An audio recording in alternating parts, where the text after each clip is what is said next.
we're back today with the incredible Dr. Ashley. I'm going to jump right in, actually, just to give us some insight into your background and why you chose your profession. So I originally was a undergraduate student at the University of Florida studying public relations. I continued my graduate studies in fashion studies and then into journalism, where I focused on different aspects for Black women's health, particular to health communication and health information seeking behaviors. And I chose that route essentially because I was doing research about myself, practices and then also cultural phenomena that affected women like me and women from my community. So it's the way that I decided to do kind of my activism, making sure that when they choose choices for their own bodies, that they have the right information. Okay, great. And I want to sort of dive in a little bit and ask you a question in terms of how has your experience as a Black woman and a mother impacted your research on Black women and their bodies and maternal health? So, I didn't start researching maternal health until I had my first daughter, and I'm currently 5 months pregnant now. So if you see me sweating, that's why I'm so hot. Congratulations. Thank you so much. So, so I didn't even engage in maternal health research, didn't even think about it because I wasn't a mother. I didn't have the experience. So going into that realm was at that time unimportant to me because it did not affect me. So after I had my daughter, I had a traumatic birthing experience and I was like, I could have actually died and my baby could have died. Why is this happening? And then as I started to engage in the research, I saw that it wasn't an anomaly for Black women. And I figured, so what do we do now? How do we mitigate this crisis of maternal mortality and morbidity from a health communications aspect? So how do I push the needle in the way that I know how to? Okay, great. And it's interesting that you say that because with my son, I had a similar experience. Mm-hmm. And sort of looking at the research is, initially it's like, okay, I felt like, it would be safe, based on the socioeconomic class. And then it turns out like it didn't matter. Right. No, it doesn't. And what I found out at the beginning was, I was a graduate student when I had my daughter, Emery, and I was single, Black, and considered very poor. I mean, I was making probably $20,000 a year. So, but I had an incredible care team. Let me not, I'll be remiss if I didn't say that, but all of the cards are stacked against me, and even if I was wealthy, like Beyonce and Serena Williams, it still could have happened to me, Yes. And I'm going to transition a bit while we're talking about sort of healthcare and actually about your research on derma bleach. Can you derma bleach? Yes. That's a quote from a popular song, Derma Bleach. So essentially saying that the women bleach their skin. So that study came about when I was completing my dissertation at the University of Missouri, but I collected my data in Miami-Dade and Broward County. And what I started to think about as I was nearing the end of my dissertation, because colorism had always been something that had impacted my life, even though I'm not the darkest hue of brown that we have, it still was impactful in my experiences as a child and as an adult. So when I started to think about these things, I thought about how my mother tried to mitigate these things using skin whitening products. And for myself, I would use skin whitening products, but not to change the full complexion of my skin, but for like hyperpigmentation and other things to kind of remedy evenness of my skin tone. And what I started to find in the literature were different conversations about why Black women did it. Was it anti-Blackness? Was it a result of anti-Blackness internalized? Was it self-hatred? Was it, and I always try to problematize these kind of arguments because obviously the remnants of colonialism impact how we augment and change ourselves. Mm-hmm. However, I always want to try to give agency to Black women in their bodies because we never had it as transatlantic slave trade. We didn't have power over our bodies. We didn't have autonomy. And even now in certain states like Florida and Texas, we still don't have autonomy over our bodies. We can't make the choices we want to for ourselves in different cases. So I wanted to make sure that there was some type of equitability in the conversation about why this is happening, and give them a little bit more power in the decisions that they make about changing themselves for whatever reason, and help them to do it in a safe way. Okay, great. And I'm going to ask you to unpack that a little bit in the context of strategies that ensure that these women have accurate information when they're making these decisions. Because I find that there are a lot of cultural influences when we talk about information-seeking behavior, which sort of sometimes takes precedence over, actual, the opinions of physicians. And so can you sort of So what I found in my study, which is something that we probably already all know, we get some of our beauty secrets or beauty standards from our mothers, our sisters, older cousins, older friends, women who are very close to us who we want to mimic, right? So as I started to unpack that, I was like, okay, our trusted sources are going to be familial or people who we've known for a very long time versus physicians. And we have to think about the interactions of Black people and the mistrust of the American medical system, yes. But then also when we interact with these physicians, if they are not culturally or racially congruent with us, we may not see a good fit in saying, hey, doc, like if they did want to change the color of their skin to be lighter, would that doctor actually understand the ills that come with being a darker Black woman? Like, would they be able to understand that? Would they be able to empathize and say, okay, well, you have your own reasons for doing it. Maybe I'm not in agreement, but this is how we do it safely. They may not be able to understand or empathize with that woman. But for someone like my mother, who is about the same complexion as me, who grew up in the new Jim Crow after it was gone, and was able to actually see how lighter skinned women were, preferably treated, for better jobs, better spouses, higher income, different things like that. So, that person will understand, listen, I understand this is the way that I did it. Let me show you how, even if they don't have all the health information. So when it comes to accommodating yourself and being able to communicate the needs and the desires of your heart based on your experiences, a mainstream medical physician who probably isn't going to look like me isn't going to be able to help you with the type of treatment that you're seeking, right? Because what's the percentage for Black dermatologists in the field? I'm sure less than 1%. So it is definitely preferred to have someone trusted that has done the trial and error, right? They're not an MD, but I've been doing this for 27 years and this is what's happened. This is the best practice. So that's how we kind of get that kind of trust. Okay, got it. And now I'm going to transition a bit into Sartjie Baartman. You've done some incredible research. I am scheduled to interview a few women from South Africa. And of course, yes, and Sartjie Baartman came up. And yes, she came up and, questions about, just the significance of Mandela requesting her remains. Like, it was an amazing conversation. And so I'm like, okay, we have to take a deep dive in this, because when they come on the show, I definitely want the perspective, the American perspective, because it appears to be very different. Wow. So keep in mind that study data was collected in 2014. So it's about 10 years old. Okay. Keeping that in mind, I would say that number one, there's often this difference because there's a lack of information about who Sartjie Baartman is. Yes. So I didn't learn about who Sartjie was until I was in graduate school. So I was maybe 22, 23 at the time, versus women in South Africa who start learning about her in elementary age, primary years.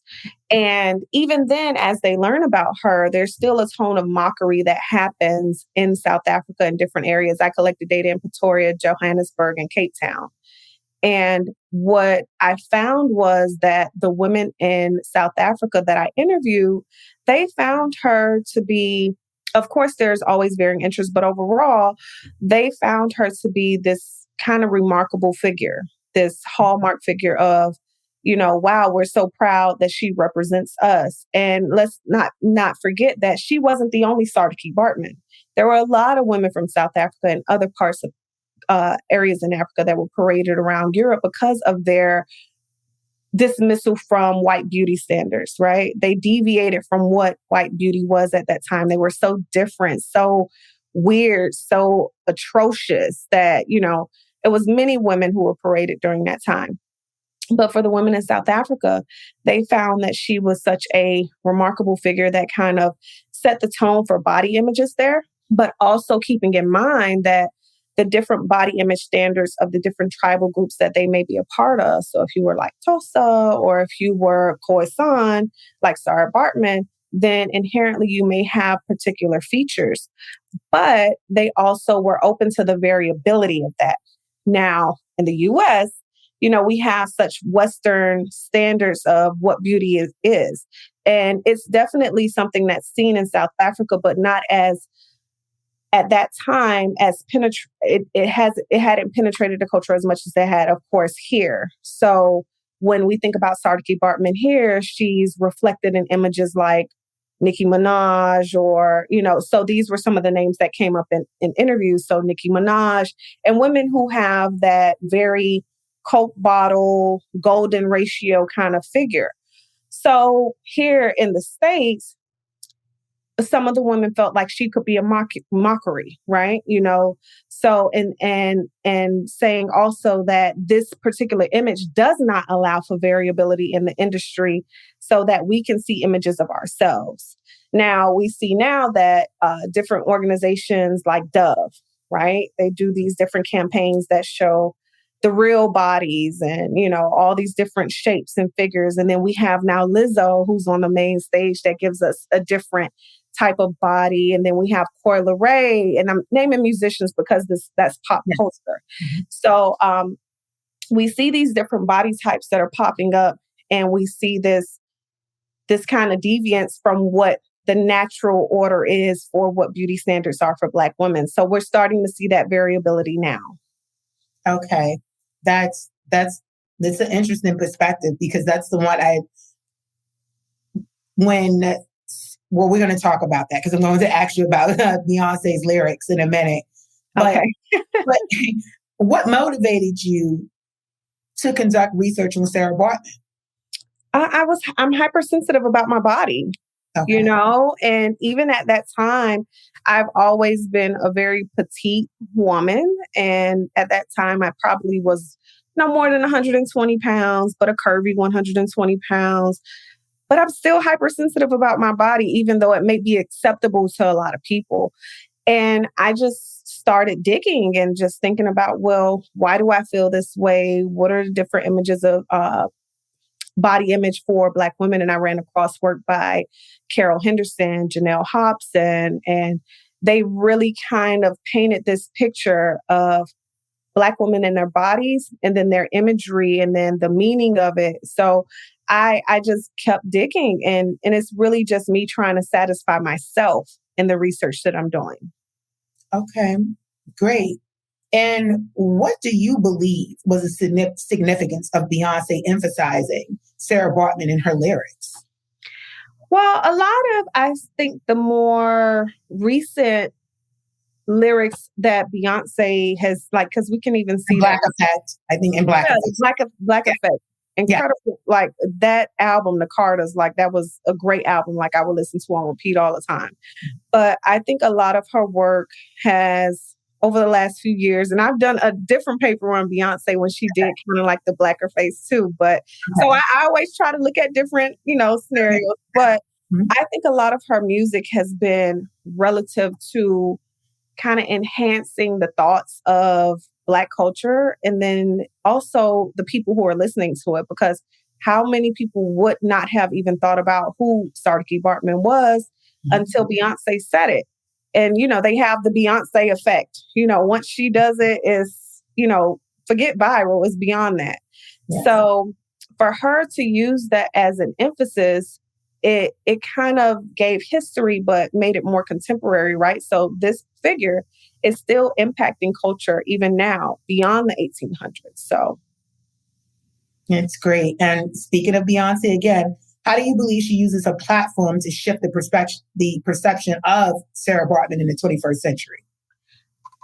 So that's the only reference that I've seen for Beyonce in terms of Sarah Baartman.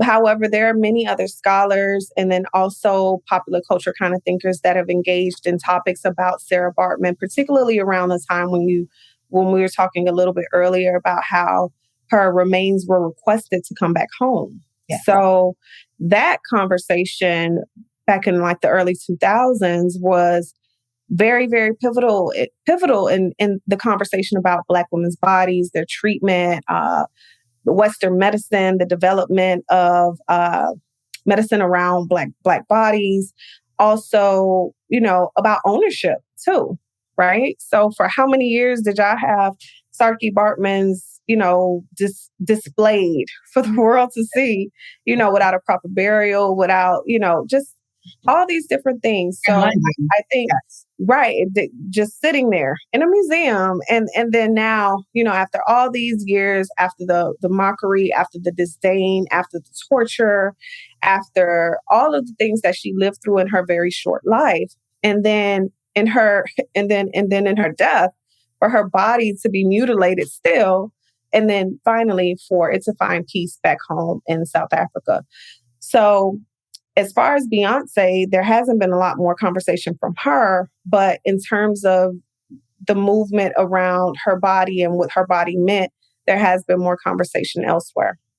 Okay. Because I know that she came under fire in South Africa. Beyonce was criticized for a movie that she was going to do, or they claimed that she was going to do in 2016. Oh, so she's been... I don't think she's sort of been in her music and sort of a subject of conversation for a while for her. Mm-hmm. But I have another question in terms of, how do you see her image as being transformed as a way of pride now for women? Because they also said now, a lot of the women that I spoke with said from South Africa, she owns a travel agency. She said, that, we feel a great sense of pride now. Yeah. Now it was, at first it was we were stigmatized. It's now she had the same body as me and I feel good about that. Yes. Yeah. Yes. That's definitely one of the items that comes with it. And there's still always, counter rhetoric to that. So there's some that say, Sartjie Baartman was kind of this, she was a sexualized symbol, right? And sometimes there's a comparison between, Nicki Minaj, which was one of the names that came up in the interviews that I did so long ago, that now the very things that Sartjie was trying to cover up, they're revealing it at a whim. And for me, as a scholar and as a Black woman and as someone who wants agency and autonomy over my body, I'm okay with, I would say that women should be okay with making any decision in how they choose to govern themselves. So as they look at Sartjie Baartman as a vision of pride and, some sort of accomplishment, right? They should be able to use her image in either a dignified way of how they choose to see it, So I think it's a very appropriate thing to look at her hips as a symbol of empowerment, as I said in one of my articles, because of, it wasn't, from my assumption, there's different depictions of how she got to Europe, but for me, she didn't go on her own. She didn't pick up and say, hey, let's go. Yeah, I want to do this. I want to be in a cage. That wasn't her choice. So for them now to recognize her story and to recognize her imagery as a sense of power, I think that's incredible. That's great. And I have a question for you in terms of what was the most rewarding aspect of your research on Sarah Baartman? It was more about, so that's when a lot of my research is always about me and my experiences. And I think for myself, it was broadening my view, because 10 years ago, and I still consider myself like a conservative person, not conservative like, them people, but I'm not them people. But, I always consider myself a very conservative person, and almost judgmental, just to be quite frank and honest.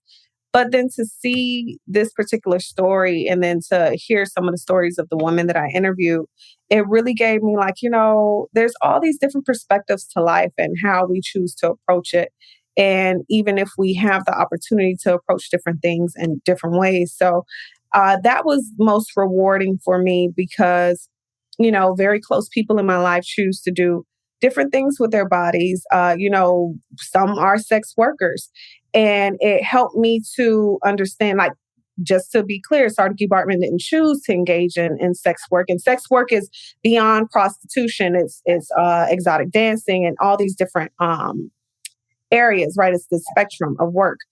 And it allowed me to see them differently. It allowed me to see women as very very enterprising, when it came to their bodies. And I think it's incredible. I think using the tool that you have agency over to create income and to, go different routes for yourself is very rewarding. So that experience in the research, although it's not documented in those papers, it allowed me to see these different areas of life that wasn't, what I decided to go into. Okay. Well, that's a very positive way of looking at that. And I have, I guess, while we're on the subject of conservatism, right? What do you think of the governor's attack on African American studies? Like, you don't listen. I'm already in trouble. They done reported my name 10 times over. Okay, so this is what I teach my students in class. I teach a class called Racism and Communication that was created in the summer when George Floyd passed.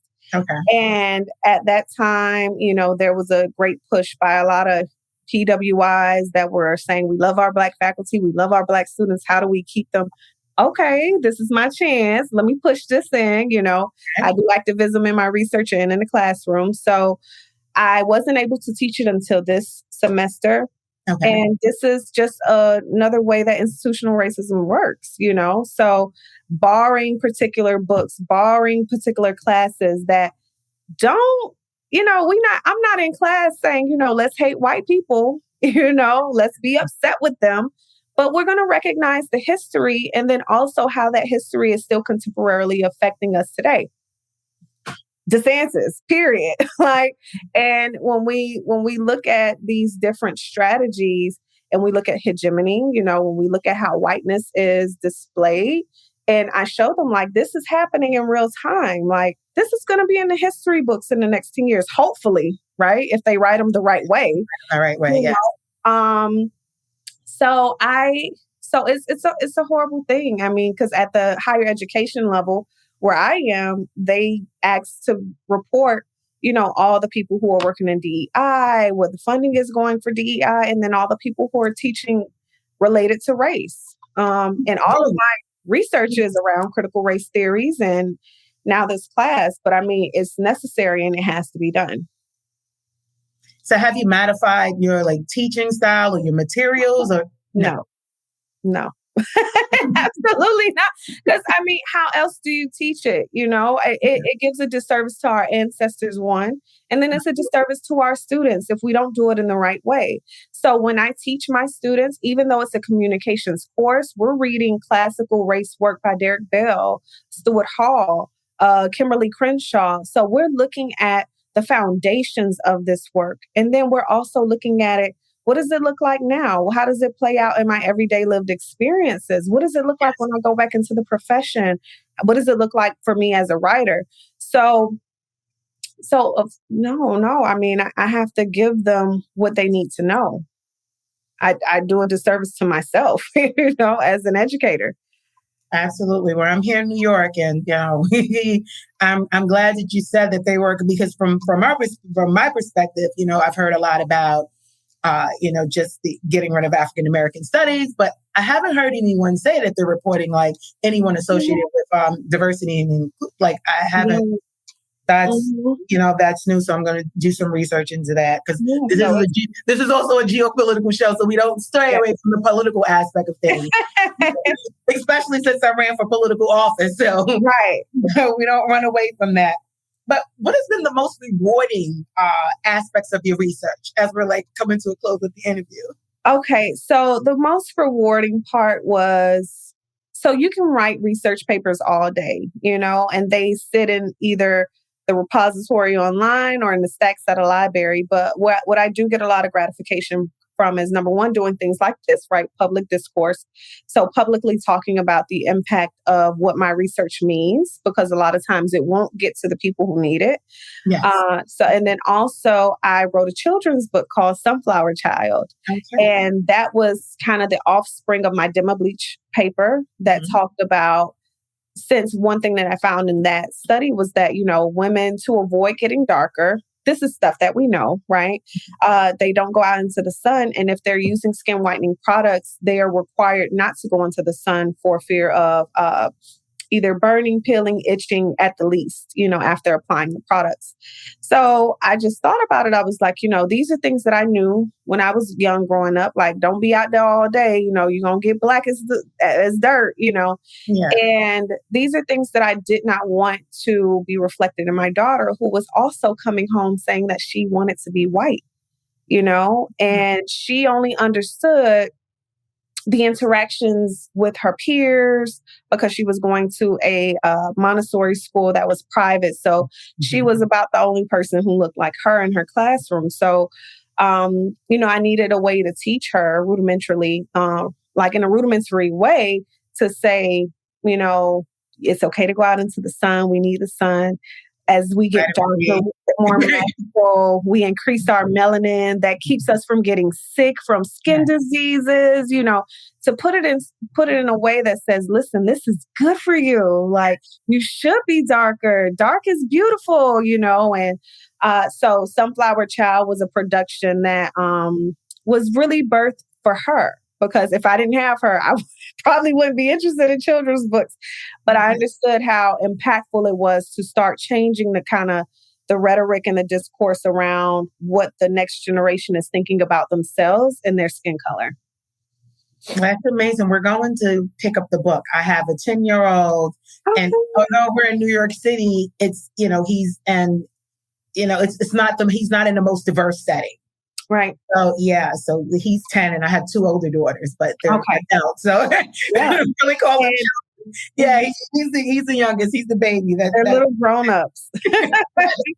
They're grown-ups. So, but what projects are you working on right now? Well, the biggest project is tenure and promotion. So I work with tenure promotion now, but I'm also working on a book. I've been following this amazing group here in South Florida called Southern Birth Justice Network, who are maternal health advocates for Black birthing people in the South, but also nationwide and internationally. Like they've done work in Miami, of course, around the country, and then also in Tanzania. So I have been following them to figure out how to replicate their communication practices within their organization and throughout the community and mainstream health organizations, say, for instance, like at Jackson Health System, which is the primary birthing health system here in Miami. And what I'm finding is that it's something so nuanced, and compared to mainstream medicine, it'll be hard to replicate. So the book is turning out to be something different, but something that's going to be very incredible and definitely support the efforts of different organizations around the country that are fighting for Black birthing rights and also for Black birthing people to go home safely with their babies. Absolutely. That's great work. And my last question for you is, what impact, wait a minute, it's not my last question. Okay. I have a question for you about Chat GPT. How are you? You're okay, so you're a college professor. Okay. How is it affecting you? How is it affecting your teaching style? Just noting that a student can sort of, just spit out a paper or a prompt and 30 seconds or less. Wait, can you ask that question again? I'm not sure what GPT is. Yes. Oh, okay. What is that? Look, your students may watch this and say, God, why did you do that? So it's open AI. So it's a new technology that allows you, give it a language prompt. Maybe they can take sort of a text from a chapter in a book. And if you gave a prompt and you said, write an essay, they can prompt the chatbot to write an essay. Explore the findings of XYZ. So if you have a paper, you can just say, hey, explore XYZ findings. Give me key XYZ and information in about 30 seconds. Who's creating these things? So while I have not defended it, I'm still trying to figure out whether I'm going to even complete my PhD studies in information science. My background is in technology. So I pride myself in accounting. So I pride myself on staying abreast of the latest technology in addition to everything. Wow. No, I'm not that number one. And a lot of times, so I don't teach like a traditional, college professor in class. I do a lot of group work, a lot of hands-on writing. So nothing that you could probably, use GPT for? Maybe they probably are. I don't know. Yeah, but if you assign an assignment, they can have it write it for them. Right. So for the assignment for racism and communication, they're writing an op-ed for their final assignment. So I think they can write an op-ed. That it can write an op-ed. It can write an op-ed. Yes. You just need to you need to give it some research. Yeah. Wow. Yeah. Oh, so I don't know that. Thank you so much, Kwanda. Like I have to know. Oh, you might get some hate mail. Yeah, but the best thing about this is like the danger to them trying to get rid of these books. Right now, this information is already out there. So now students also have lots of information at the fingertips, which you can utilize it as a tool to teach them how to be very productive, right? How to communicate things in sort of a non-biased way. Right. So it has its benefits. Oh, but wow. During maternity leave, that's going to be one of the primary things that I look at. Like, I didn't even know that existed. Yeah. And you can see if it's accurate, right? Because you could just put some of your papers in there and say, hey, give me some research findings. Wow. And you wrote the paper, so if it's pretty accurate, you're like, oh, wow, okay. Did I highlight that? Yeah. That's crazy. Wow. Well, thank you for that information. Yeah. I'm so sorry to your students. Well, they're going to be mad at you. I know. Look, we're just trying to advance this thing. I appreciate it. Thank you. Yeah, so I'd like to thank you for, I didn't ask the last question. Okay. What impact do you hope for your work and research to have on society? Like, what are you looking to have your impact be? In terms I of just want Black women to be healthier in the choices that they make. I don't want us to die based on, because it's inevitable. And I kind of take like a pessimistic view when it comes to beauty ideals and beauty standards, and then also to racism and health. We won't see it end in our lifetime. Everybody got to take that walk one day to the grave. So at this point, I don't see us having, there's always progress, right? We always see these peaks of progression, as Derek Bell would say, however, I don't believe that there would be a great deal of progress in our lifetime. So for me, I always want to take it back to Black women and make sure whatever they decide to do as they are pressured with beauty standards through mainstream media and other forms of intervention around that issue, and then also as they're going into having their children, that they're making the best decisions for themselves, that they're educated about the decisions that they can make, and that they feel empowered to make the decisions for themselves. So that's the general, just basic need that I have, because even as a birthing person now that I'm about to have another baby in the next 4 to 5 months, my journey hasn't been easy, even knowing everything that I know, even now that I'm in a different income bracket, now that I have this credential, so it's just trying to make sure that wherever you are, whoever you are as a Black birthing person, as a Black woman making decisions about their body, you should be able to be empowered, educated, and be able to make the best decision for yourself. That's great. Well, Dr. Ashley, I'd like to thank you for joining the show. Any last words? No, I don't have any more words. Follow me on Instagram. I don't know. At PhD. But no, thank you so much, Kwanda, for having me and having this platform that allows people like me to engage in such important issues like this.